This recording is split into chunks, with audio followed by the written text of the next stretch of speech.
Now joining us is Lynn Jenkins. She is a Republican from Kansas, a second-term Congresswoman.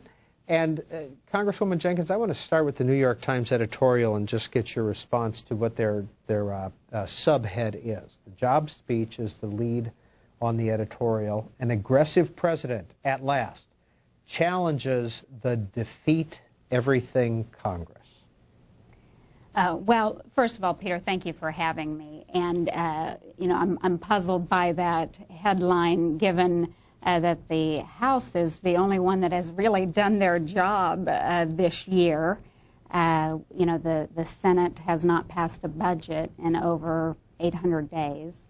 And the House went about their business, passed a budget, and it was defeated, of course, in the Senate on a straight party line vote. We have gone about the business appropriating our money. We are almost through with that appropriations process. And again, the Senate, I believe, maybe has taken up one of the 12 appropriation bills. We have passed numerous job creation bills over to the Senate. All lie on the floor of the Senate. They have not picked them up, or they have been defeated. And so I would say we have been saying yes to a whole lot in the House, primarily focused on job creation and getting this economy moving again, while reining in the fiscal mess that is in Washington. And so, you know, to say that the House is saying no, I think is an inaccurate statement. Is there anything the President said last night that you agree with? Certainly. There were some things in there, and I'm hopeful that we can go about very quickly passing several pieces of legislation where we have common ground. One, for example, is in the area of free trade. We have grown weary of begging the President to send the 3 pending free trade agreements up. And again, free trade agreements work just the opposite of what normal legislation does, where it is originated in Congress and sent to the President for signature. Just the opposite happens on these trade agreements. The President has had them lingering in his office for over 2 years, and he just has to send those up. And I think there's broad bipartisan support in both the House and the Senate to ratify those. You know, that's 250,000 jobs immediately that we could get moving, and all he has to do is send them up. And so, you know, that would be a good start. How about we do that today? What about his spending proposals? The more extending unemployment benefits and construction for schools and infrastructure. Where do you stand on those issues? Well, certainly there is a role to play, I believe, at the federal level. You know, most people look at the federal government. The defense spending is maybe our first priority to protect us. Second, you know, probably infrastructure. So certainly there's a role at the federal level. But just a son of stimulus plan is unlikely to fly in the House, given that if all we had to do was spend money, and we would have zero unemployment, we would be there already, because we're $14.5 trillion in debt. Obviously, just throwing money out there doesn't create jobs. Instead, I think we would like to, in the House, focus on the barriers to job creation, be it taxation, litigation, regulation. And those need to be the areas that we focus on. And so we'll have that discussion, I'm sure, in the weeks to come. Lynn Jenkins, Republican of Kansas, second-termer. She serves on the Ways and Means Committee as we continue our discussion this morning on the President's job proposal that he introduced last night. Pat is a Republican in North Bergen, New Jersey. Go ahead, Pat. Yes, good morning. Good morning.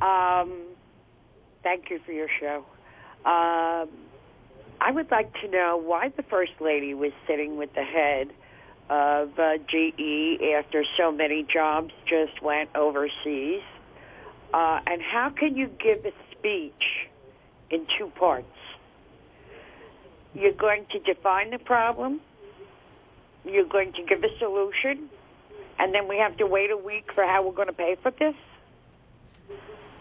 I was a Democrat for many years until maybe 2 presidents ago. Now I'm ready to hang myself.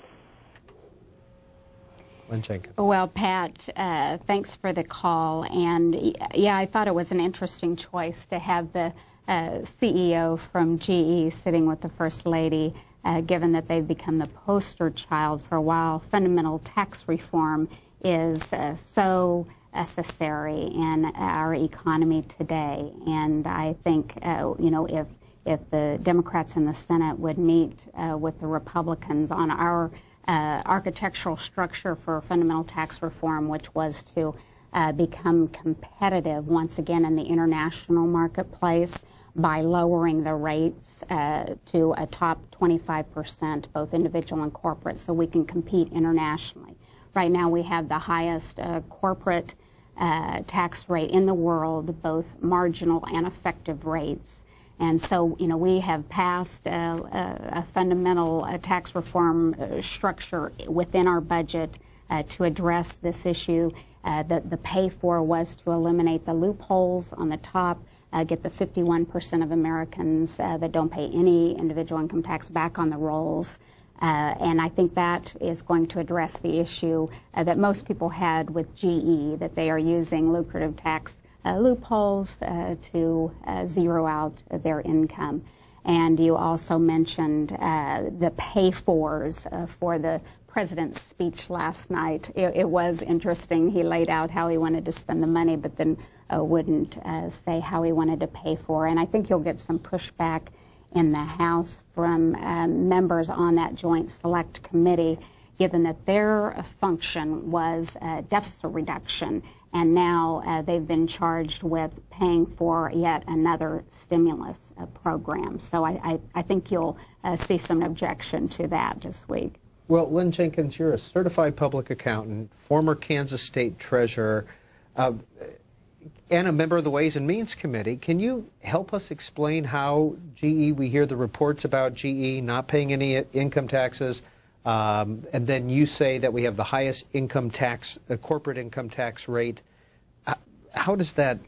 Well, it's the tax code that we have, and it's my belief that we need to fundamentally change the tax code. Our chairman is fond of saying it's like 10 times the size of the Bible with no good news, and I think that is accurate. We just need to start over. And again, the Republicans in the House had that architectural structure within our budget document, and it was revenue neutral, which is in a static microeconomic model, which is the way that it was done back in the 80s, the last time we did fundamental tax reform.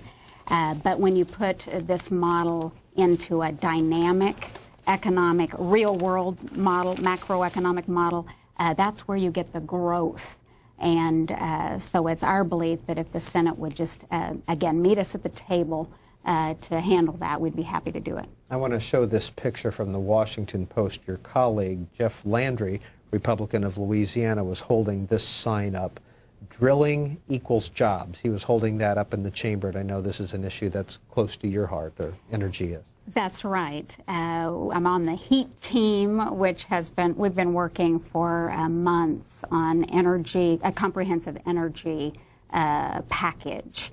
And that is teed up for the House to address this fall. Devin Nunes from California has a comprehensive bill. There are lots of other bills that we just need to address once and for all.